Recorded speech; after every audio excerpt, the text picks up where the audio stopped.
ready to build resiliency, create a healthy lifestyle, and overcome adversity with a warrior mindset. This is Define the Fight with Mariah Prussia. Hey, welcome everybody to this fine Monday morning. We are always looking at different ways that we can define our fight, whether it's personally, professionally, financially. You know, there's so many different ways that we can look at that. And I know in today's current day and age, everybody has a different fight. But the key really comes down to having clarity on what that fight truly is. And today I am here with an amazing individual who has led and paved his way in multiple facets. He is the co-founder and former CEO of BNG Team and ConnectBooster, amongst many, many more. But looking at his accolades and his team's accolades is that BNG made the Inc. 5000 list 7 years in a row for the fastest growing private company in the nation. Not to exclude the fact that even more impressive, they received Inc.'s Best Workplace Award in 2019 and 2020. You know, not a lot of different businesses do that.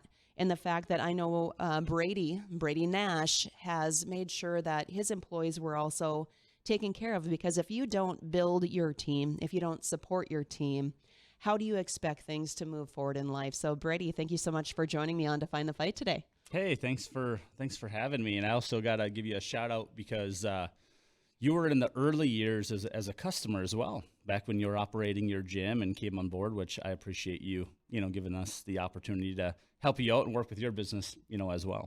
Well, you guys have done so many things, and like you said, support, right? And being able to connect with you in different facets and different chapters of life is really what it's all about, is seeing your growth and what chapter. So I know that with being the former co-founder and CEO of BNG, what does everything look like in your world, Brady?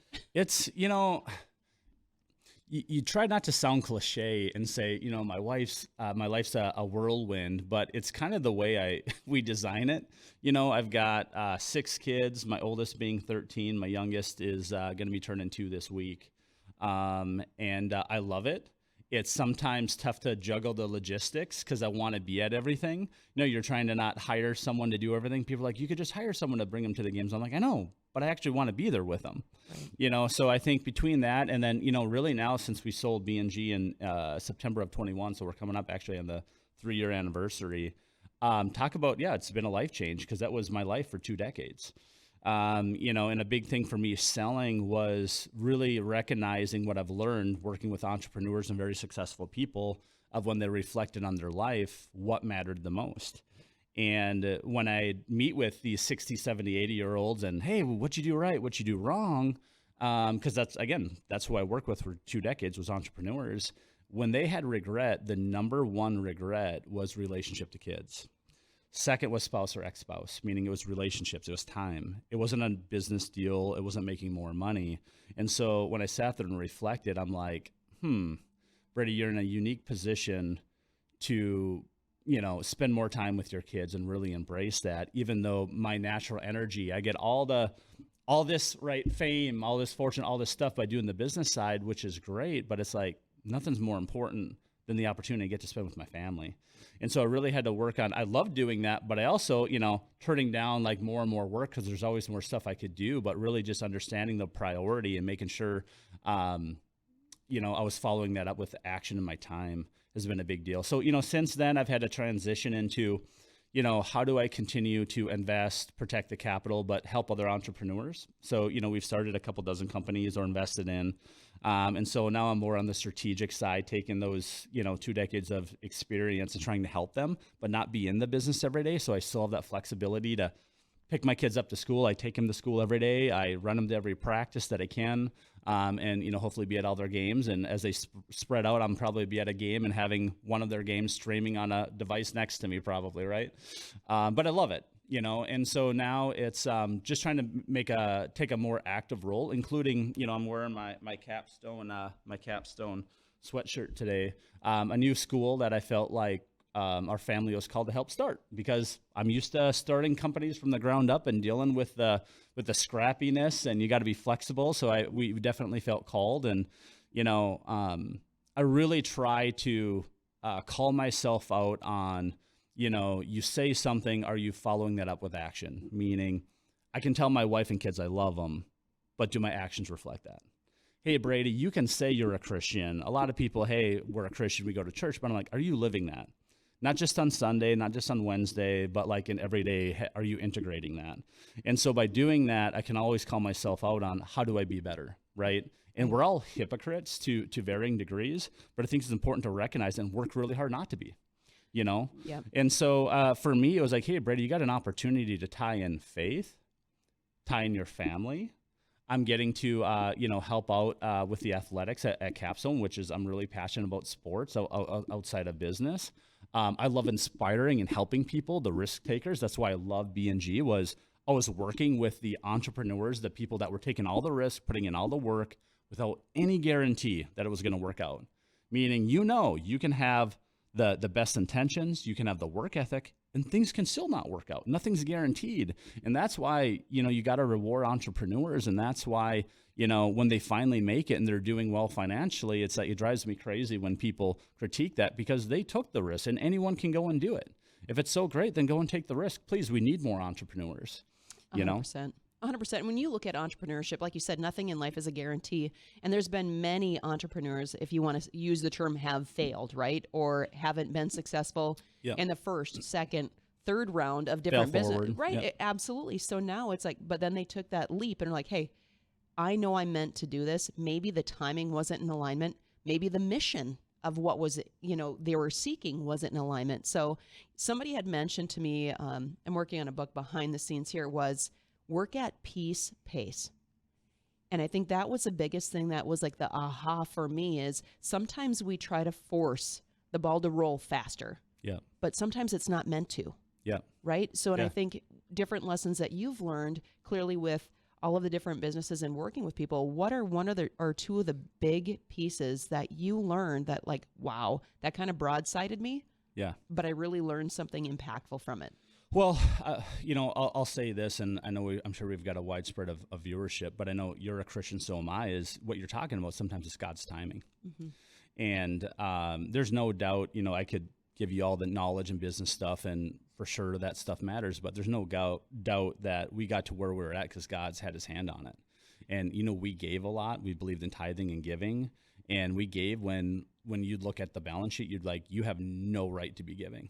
Meaning we were giving out of debt. I remember us taking out loans. I remember there's a organization I love. My buddy Nick Hall runs Pulse. He's an evangelist. And I remember feeling really called one time to donate money to them. And I literally took out a 0% credit card. By the way, I'm not telling everyone on here that you need to go and do that. I'm just saying me individually, where I was at in my faith, I felt extremely called to give. And there's a book I read called The Blessed Life by Robert Morris, and he talks about biblical giving and what it means. Essentially, it's the one area of the Bible God asks you to test him. He says, you can't outgive me, try to. And it's not just financially, it's in all areas of life. And the whole point is putting God first. You fear God more than the utility company, the mortgage company, your car payment. You put God first, and he promises to take care of the rest. It's easier said than done. Even tithing, the point, it's not about the money. God doesn't need our money. He wants our hearts. 100%. And so at a young age, when I was in a really rough spot mentally, maybe not so much spiritually, but I was just like, what am I doing here? Didn't really know. My mom gave me that, and it just changed. I'm like, God, you're in control. I'm going to give. I don't know how I'm going to make things work. And things just kept working out. I gave more. Things kept working out. And I really felt it was a test, if I'm being honest, Mariah. And this is something I don't think I've ever talked about on air before. But there was times, like I said, we were giving, and we had every right. We probably should have failed, and crazy things happened. Things came through in the 11th hour, and it multiplied. Even in our business for our buyout, what we got paid and what we did, we sold literally at the absolute peak of the FinTech market right before everything probably dropped within half. Yeah. So you can say, is that luck? I like to think it was, divine intervention for sure. And so now, for me, it's always tough because I know when people go to business seminars, they want all what's the secret sauce? Hey, I can give you lots of strategies. I can give you strategies. I can help with you how to solve problems, how to solve issues. But in my heart, in my mind, I know that if God's not at the center of it, it's all going to be in vain. I'll give you examples. There's a lot of people I know that have had tremendous success, have made millions and millions. In fact, I've got friends that are billionaires. If they don't have Christ in their life, they're always looking. They're never satisfied. And I really believe that because God made us with a void in our heart that only he can fill. And it's good to be hungry. It's good to be motivated. 100%. I'm not talking about not having motivation and being, things are good. I don't want to work that hard and God will take care of it. But God calls us to use our talents and gifts to honor him, actually. That's athletically, that's in the business world, that's being a parent.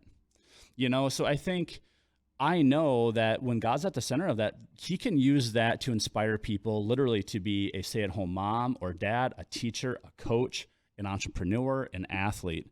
So it's not about this, hey, you've got to go out and crush it and be this multi-million-dollar, or billion-dollar, mogul or politician. Maybe. I think we're all called for different things. Right. But I just realized when we're trying to find that happiness in things and stuff, it never hits. It's all temporary.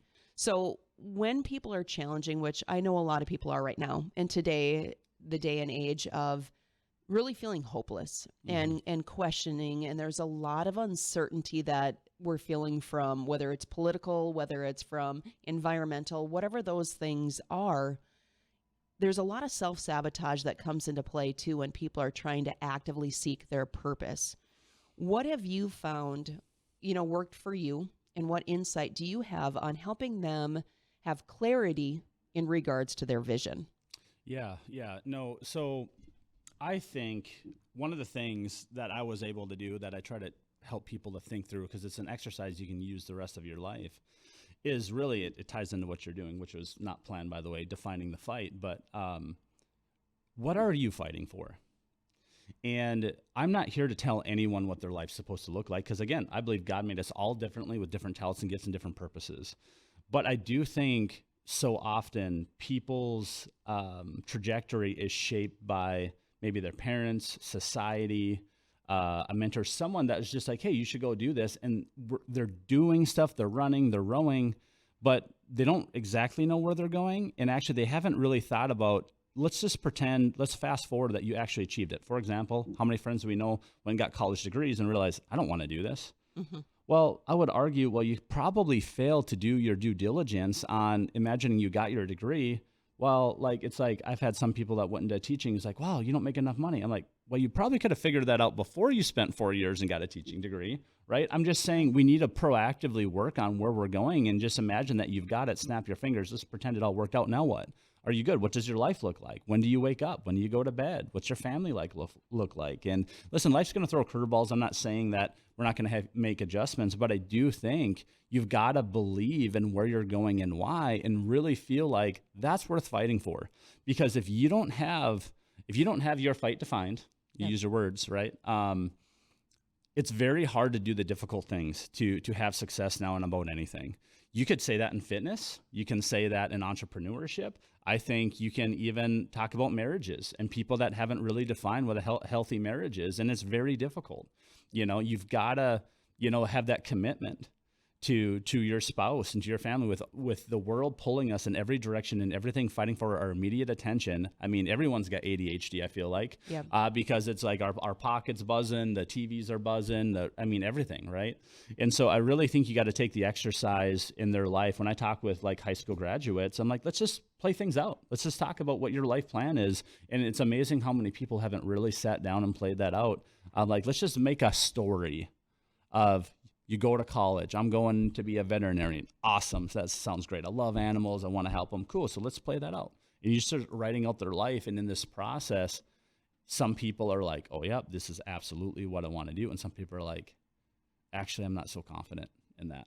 Okay, that's all right. That's why we're doing it. And by the way, your goals can change in life. When you meet someone, that can change your perspective. Having kids can change your priorities. It should change your priorities. Right. You went from not having kids to having kids.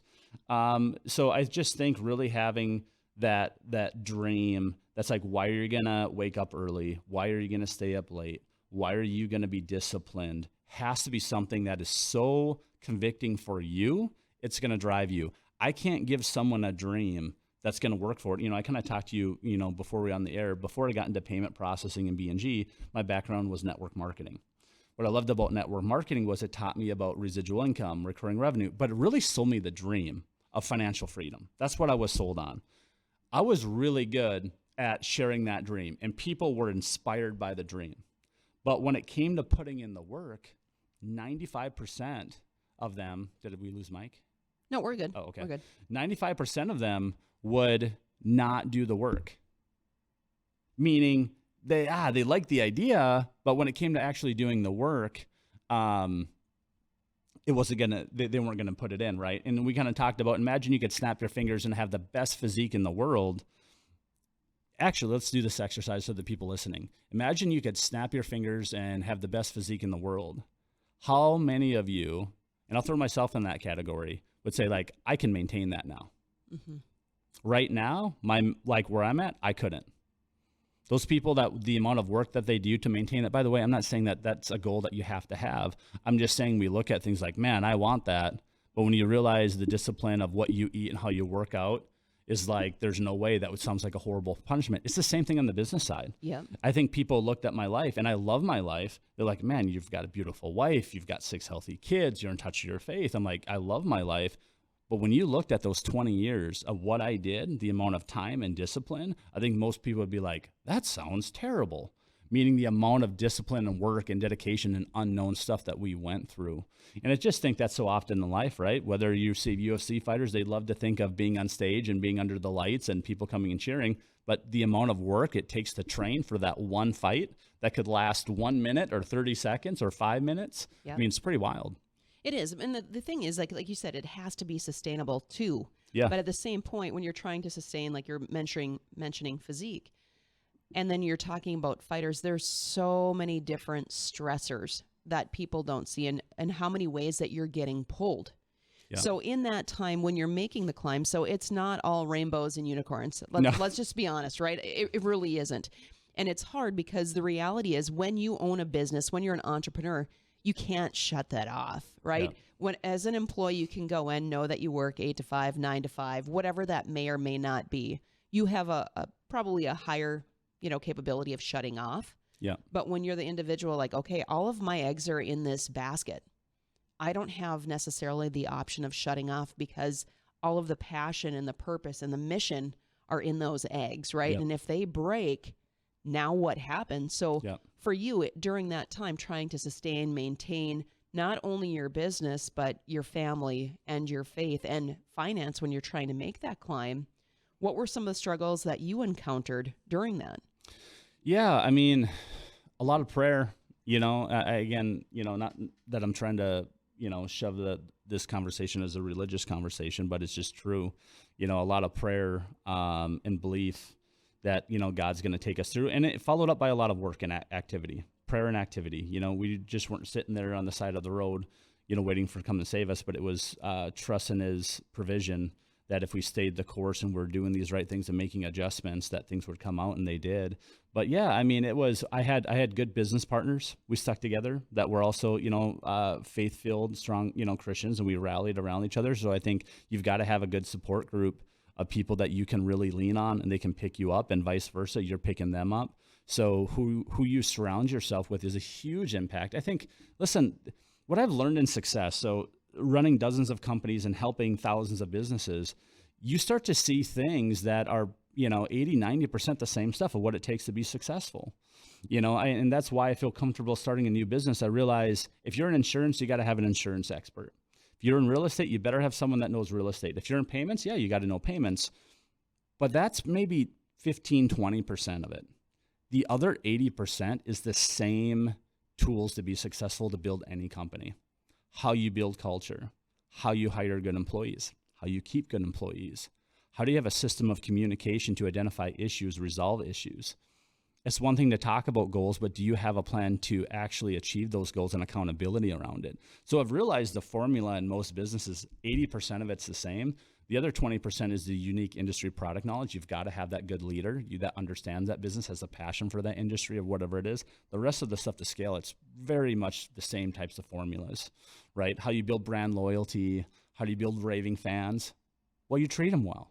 You take care of them. And so much of my opportunity comes from doing things right in one area and then opportunity comes to me in another area.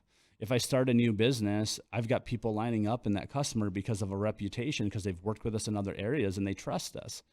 Well, we wouldn't have that if we took advantage of customers, if we messed them up on service or pricing, or we didn't answer our phones when there was a problem. It was like, hey, I trust Brady that if something went wrong, he's going to take care of it.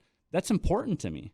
And those are the things I'm trying to teach my kids. You talk about, helping them find their way. We're talking about Sky, and I want her to learn some Brazilian jiu-jitsu. She's not going to do travel basketball this season. So, she'll be lining up to work with you or whoever you put her in touch with because, she wants to be a missionary. And I'm like, geez, first option, obviously, she's in a situation to run, but I want her to be able to protect herself as much as possible. And how do I help her in that journey of wanting to go out and share Jesus with people?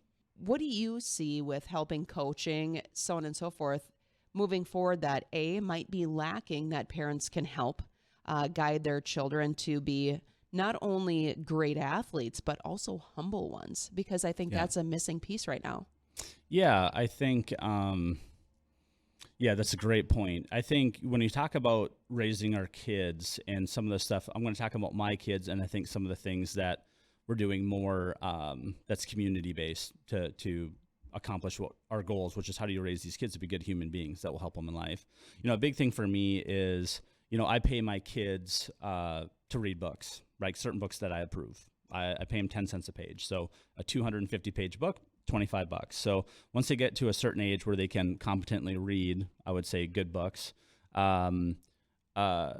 I'll define what that is. Like there's some, Keila Maddox is an author, is a kid author actually, that wrote like how to be a positive kid, how to, make friends and, have influence, which is essentially, he wrote all these adult books and said, why is there not a kid version of these books?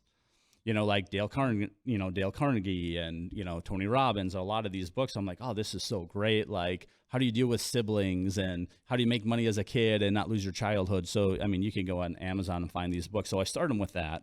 They're like 70-page books, pretty easy to read. But I think it's so important to hit them at a young age because they're developing who they are and how they think and how they process. So I would argue right now between that, at a young age, the faster you can get to them to start building their principles and how they see themselves and identify themselves as, am I a good kid? Am I a nice kid?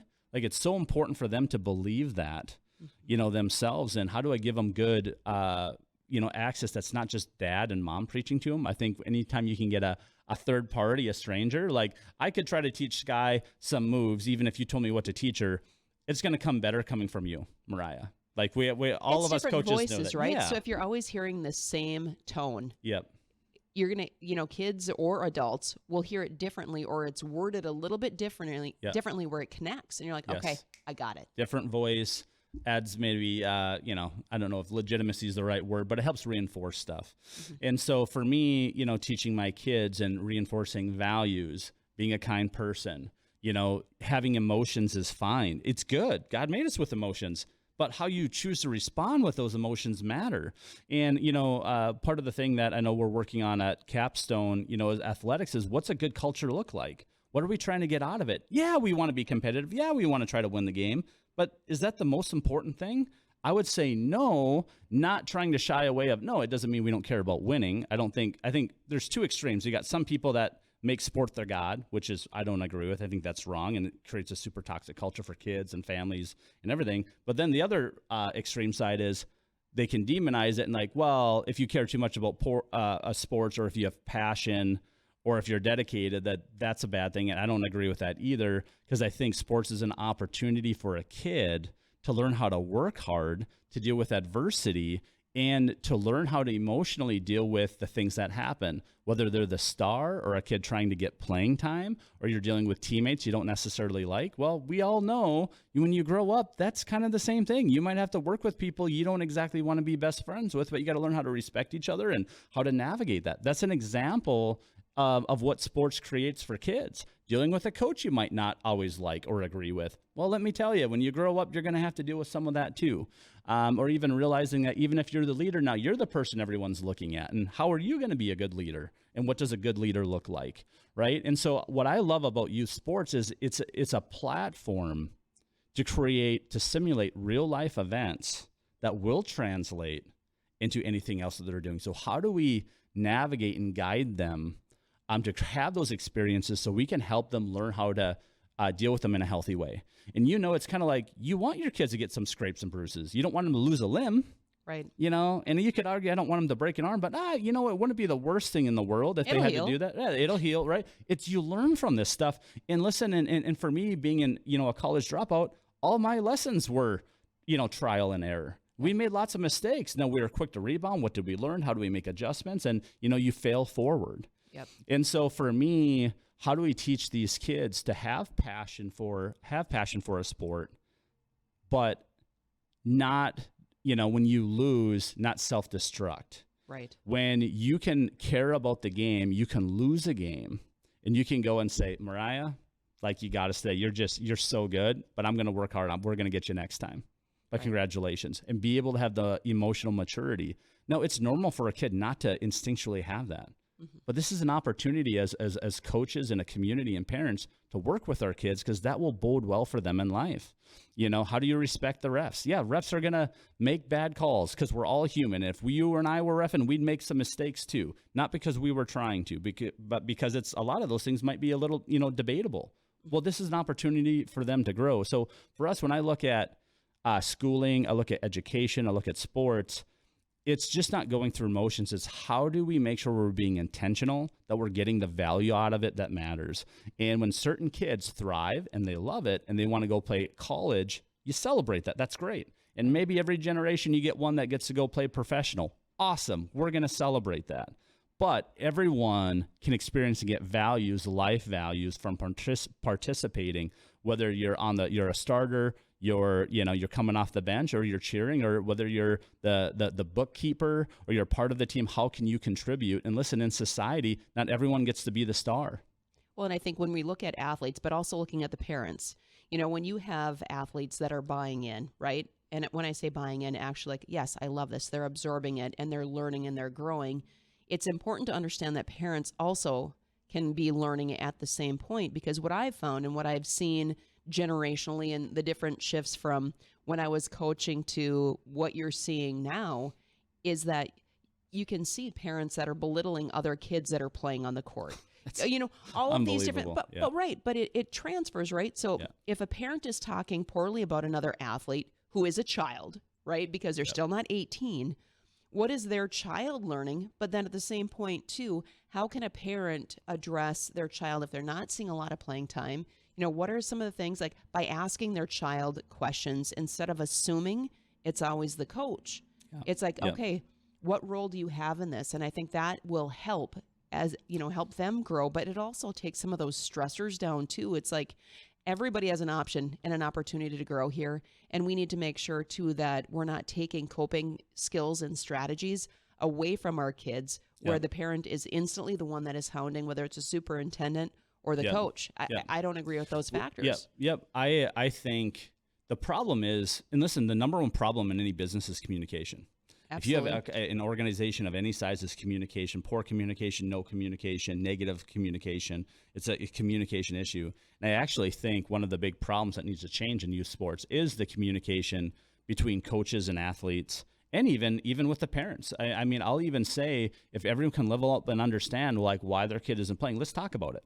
And be honest. And be honest. And listen, a lot of coaches, I'll be honest too, sometimes they're donating time. The pay that they get, it almost barely warrants covering their expenses with coaching. It's very much a passion thing. We need more people to do it. So you got to take that into it. But it's also them shying away from that contact or communication with kids. I've seen it, and with the parents. And it's like, hey, don't discuss, don't do it. Well, in theory, that sounds great, but I still don't actually think we're getting the full experience, because in my mind, if you could equip coaches to have that communication, you can create a better experience for these kids to learn about, body language, energy, eye contact. You hustle in and out of the huddle. I was teaching 5th and 6th grade kids last year, and some of the kids, I said, great kids, great families, but they had some bad habits with not making eye contact, looking away. I said, I don't know if you intended or not, but what you're telling me is what we're saying isn't important. Or you're not interested. Do you realize that? Yep. I said, these are the opportunities now to help you in life. I'm like, forget about the basketball game. That's one thing. Like, this is a life thing. Well, and the thing is, too, is we have to look at our level of communication and how much it's changed. We didn't have cell phones, or I didn't. I know that you're younger than me. I was 18 when I got one. All right. Well, we didn't have cell phones where we actually had to make eye contact and speak to the individual, where now we're in generations of eye contact is down and at a screen where it's not vocal or verbal communication. It's, oh, well, I'll just text and respond. So there's a lot of learning curve when it comes to communication and how to instill and create different ways to look at it, but then also show and demonstrate the importance of, hey, if you want to be an effective leader, not just on the court, but in life, you have to have the ability to have eye contact, to listen, to understand, instead of to just be ready to react. And I think that's a big thing that's going on in the world today, is that everybody is so reactive instead of like, okay, where are you coming from? We spoke a lot about work and what you've overcome and what you've done in your life, and clearly your faith and also your family are your key components, are, what you look for and help fill your life. But when it comes to kids sports, it's the same. It's helping kids define what their values are, but then also teaching them effective communication skills. And I know a lot of individuals right now, whether they're trying to balance family and work, they're looking at all these different things. And it is a struggle. It really is. And I think the sense of guilt never really disappears. But for individuals to become whole is defined by them. But at the same point, we all have our different beliefs. What are some different pieces that you would say to individuals, again, that are listening today, to really take home, to drive home on, like, okay, these are areas that I definitely want to work on? You mentioned some books too, that if you want to share those, because I know as a parent, like, I was like, oh, I didn't know about that book. Oh man. Yeah. There's so many, there's actually some I was just, why am I drawing a blank on it? I literally, Sky's reading it right now. I think it's the Purpose Driven Life. Yep. That's pretty phenomenal. That's a great book. That's a great one. The best business book I'll always recommend, because it's got tangible qualities, is Traction by Gino Wickman. And it just talks about a visionary skill versus integrator, but it really just is a great operating system I use it in my life, Brandy and I, in our family, of how we have our goals. What do we want our family to look like in 10 years and 3 years and 1 year? Let's talk about it. Let's communicate and write it down. And then are we doing the things that match up with what we said matter? And if they don't, we got to change what we're doing, or we got to change our expectation because we're set up for failure. It's like saying, I use health and because I feel like it relates to most people. It's like having a health goal, but saying, well, I want to lose 30 pounds, but I don't want to give up pizza and donuts, and I really don't like working out. Well, that's fine. You can eat those things, but then you probably don't match up with the goal you have. So you got to change your goal, or you got to change what you're eating, like one of the two, because right now you're set up for disappointment, right? Right. Like, and it's the same thing, I think, in most things. Is we talked about defining it. The point, you need to define it, because then you can go backwards in the math. You have where you're going, the equals, and then you have an honest assessment of where you're at today. So those are the two given, right? You can say where you're at today, and then now you define where you want to go. Now in between's the math problem. It's like, if 1 is where you're at and 5 is where you want to be, well, what's the math problem? Well, it's 4. And I'm simplifying, but it's essentially saying now you can go define what that number is to get to what that equals is. What does it look like? I think the big thing that I would tell people, and what I'm trying to do with kids, is what are the defining things that you see in successful people? What are the qualities? It's, they don't have a victim mentality. It doesn't mean bad things didn't happen to them. That bad things happen to people that it's not their fault at all. But you have to control what you can control. You have to focus on what you can, because that's the only thing that's going to move you forward. So it's not, like I said, saying that, bad stuff happens to people. I mean, all the time, it breaks our heart. But what do they do? And if you've seen those people, because they're a lot of times the best speakers that have gone through great tragedy. I know you have some of that on your own personal side. What did you do with it? Some people you can shrivel up into a ball in a corner and people can empathize. Yeah, I see why they're doing it. But also some people use that for their strength. Right. And some of the strongest people I've ever met came from great tragedy and use that to drive them forward. And so it's, how do you teach kids and people to take any challenge in your life and use it as a motivation? Take a negative and turn it into a positive. It's a skill to learn. I look at, like, why are there certain people you like? Why do you like them? It's their energy, positivity. Is it, you trust them? Maybe you have the same sense of humor, some of these things, but like, start to look at, who do you like? Who do you respect? What are the qualities in them? And, you know, I had this, we don't have enough time now, but there's this exercise I take kids through. Like, if you had to define your best friend, if you could, like, if we had a printing machine, you know, with today's technology, maybe we're not that far away, but if you could print out your best friend, what are the qualities you would put into them? You know, and I'd ask kids, this is a group of 5th and 6th graders, and the number one thing, the first thing said was nice. I guess you're going to have a best friend. You want a nice best friend. That's a good one. The next one was trust. Yeah, I just want to be able to tell them secrets that they're not going to go and gossip and tell other people. So you want someone that's nice. You want someone that's trustworthy. Like, what's next? I think they said it was like encouraging, respectful. I can tell one kid was maybe looking at his friends like, yeah, they come over to your house and like they don't wreck your stuff. They don't wreck your parents' stuff in your household. They're respectful. You know, encouraging was like, hey, you don't make the team. They're encouraging you to keep trying out, you know. So when you look at these things, it's the same thing of like, who do you want to hire? What are the qualities? Well, hardworking. You want to be able to trust them. Integrity. Are they going to show up? Are they going to do their job? You know, willingness to learn. Dependable. Okay, what are the qualities you want in someone you'd work for? Well, it's nice. Like trustworthy. I want to trust my boss who I'm working for. You want to respect them, being dependable. Well, you start looking through these qualities. It's pretty much in anything you want. Hey, who do you want to marry? What are the qualities you want in somebody you're going to marry? Well, I want them to be nice to me. I want them to be nice. Yeah. What else? Well, dependable.